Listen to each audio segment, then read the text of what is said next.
Ayan, so magandang araw po sa ating lahat, no? So dito tayo ngayon sa publication. Okay, para tingnan natin kung ano yung mga natatapos dito ni Kuya Mimer. Ayan, si Kuya Mimer. At saka si Kuya, ayan, nagpipintura. So ito po yung ano natin. Ito po yung 4x4x8 feet natin na dragon fruit post or pins concrete post natin. Apat na set po ito. So pwede na tayong gumawa dito ng 4 feet, 5 feet, 6 feet hanggang 7 feet hanggang 8 feet kasi ito mayroon siyang pangkundim, ha? Ayan, mayroon siyang pangkundim, okay? Tapos dito, ito yung 4 holes. Ibig sabihin apat ang butas. 1, 2, 3, 4. Kaya yun po ay tinatawag natin na 4 holes.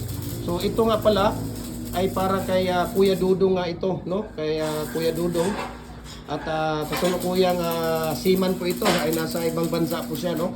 Nakasakay po siya ng barko. But ang asawa niya ay si Fermin Garcia Bisanis. Ayan, si Kuya Dudong Bisanis pala. Ang address po niya, house number 3, Puro Kumintang B, Barangay Tugas, Madridijos, Cebu, Bantayan Island. Ayun pala, Bantayan Island pala yung ano niya dito, yung address niya. Okay, sa Bantayan Island yung address niya. Ang order niya ay dalawang pins concrete post, 2 sets na 4 holes fix, yan. Tapos isang bar bricks, no? Ayun, so ito nga pa pala, no? Ito yung ating electric hollow blocks molder natin. For repair po ito, no? I-repair po ni Kuya Mimer yan. At sa mga nagtatanong kung ano ang kapal ng plates natin. Ang plates po natin, ito po, ang kapal, tingnan mo, 3mm po yan, ang kapal. So lifetime na gamit nyo na po ito, no? Hindi na po basta-basta masisira yan. Ayan. So ang isa naman dito ay para kay Sir Adnan P. Makataman ng Pagadian City. Ayan, Pagadian City po, no? Ang address po niya ay Pagadian City. Isang set na hollow blocks molder at saka 2 sets na 4 holes na concrete post. Ayan, so para po sa kanya yan, no? Para po sa kanya yan ng ano na yan. Okay, so punta tayo dito. Dito si Kuya Mimer. Okay, gumagawa si Kuya Mimer dito ng tawag dito pangkundim. Ayan, diba? Ito yung mga pangkundim na ano. Sa mga nagtatanong kung sino nga po yung gumagawa dito sa Mindanao, yan po ang gumagawa, siya po ang may-ari dito, si Kuya Mimer. Okay? At sa mga nagtatanong kung binata yan, walang asawa dahil nandito sa fabrication siya. Okay? Pag umuwi sa bahay nila, ayan na yan. Hindi na yan binata. Kasi walang asawa dito, hindi nadala. Kaya ang dami nag-comment dito, Kuya, pwede ka ba nilang kuhanin na lang para doon ka na lang daw sa kanila. Sabi ko, hindi pwede, hindi nyo kaya ang talent pinon.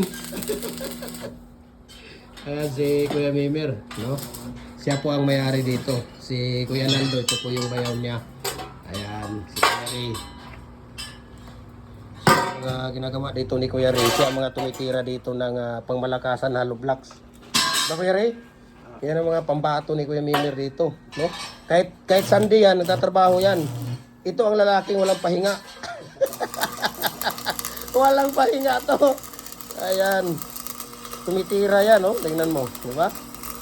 Yan ang mga bakal na nilalagay doon sa loob ng ating hollow blocks molder natin. Okay? Sa mga nagtatanong kung nag-customize ba tayo? Yes, we can customize po as per sa inyong mga design. So walang problema yan. Okay, as per sa inyong mga design.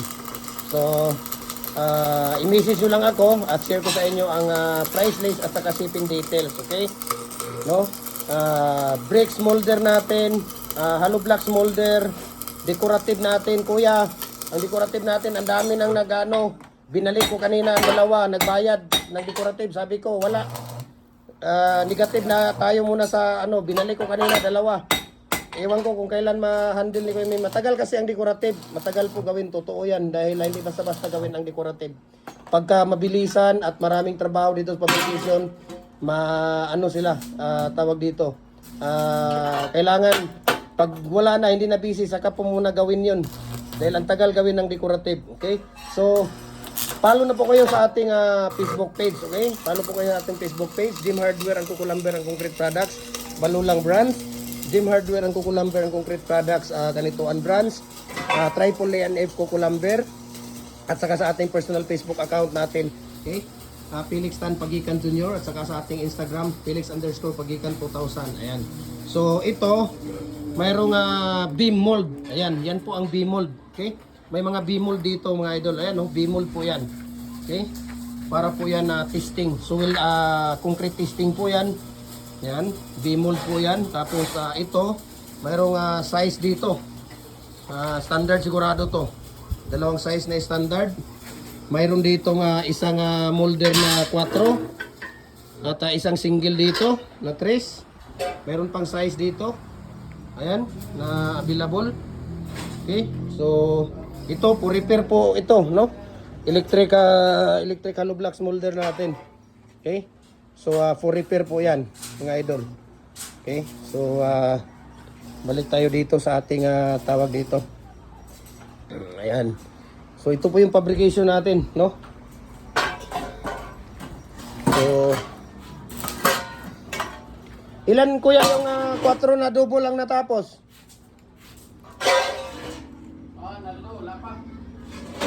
Isa lang?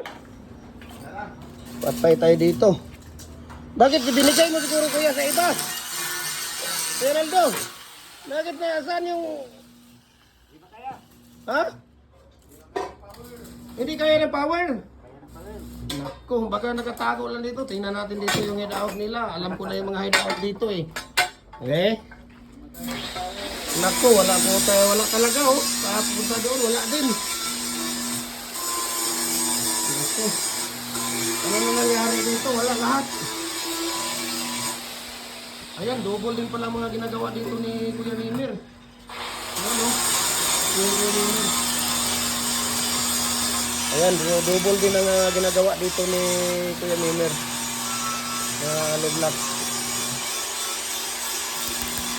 Kanino yan kuya? Sa akin yan? Sa akin pala yan. Yung ano.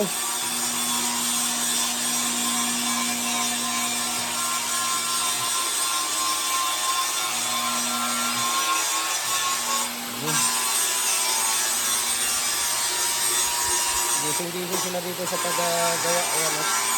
Kita rin nyo.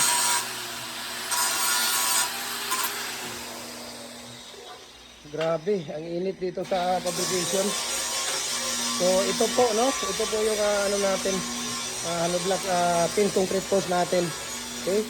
Ito po ay 4 holes na fix, 4x4 by 8 feet natin na dragon post or pin concrete post natin. Ayan. So 3mm po yung bakal natin dito, idol, na ginagamit. Ayun, tingnan niyo ang kapal. Diba? Sobrang kapal po yan. So, lifetime na po nagamit yan, no? Lifetime nagamit nyo na po ito. Sa mga nagtatanong, huwag nyo lang pasagasaan ng pison to. Hindi ito basta-basta masisira. Okay? Lifetime nagamit na po natin ito. Ayan. Diba? Pwede ka nang gumawa ng ano dyan. 4 feet, 5 feet, 6 feet, hanggang 8 feet po. Ayan, no? Makikita ninyo. Ito po ang set natin. Ayan, pang set ng ano yan. Electric hollow block molder natin, pero ano yan, for repair. For repair po yan. Okay?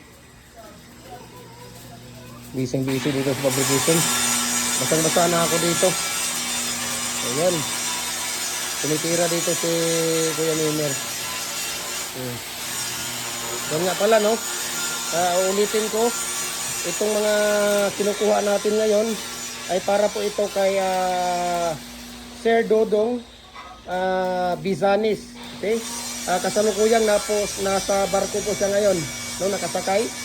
At ang asawa niya, ang magre-receive dito ay si Ma'am Carmen Garcia Bizanis ng house number 3, Puro Kumintang B, Barangay Tugas, Madre Dijo, Cebu, Bantayan Island, no? Bantayan Island po yung ang order niya, dalawang fix na concrete post molder or dragon fruit post at saka isang bar brick. At ang isa naman dito ay para kay Sir Adnan P. Makataman. Ang address po niya ay Pagadian City. Okay? 2 sets of fix fence molder ang sa kanya at saka isang hollow block molder natin na double din. Ayan. So maraming salamat po. At God bless po sa ating lahat. At dito tayo ngayon. Okay.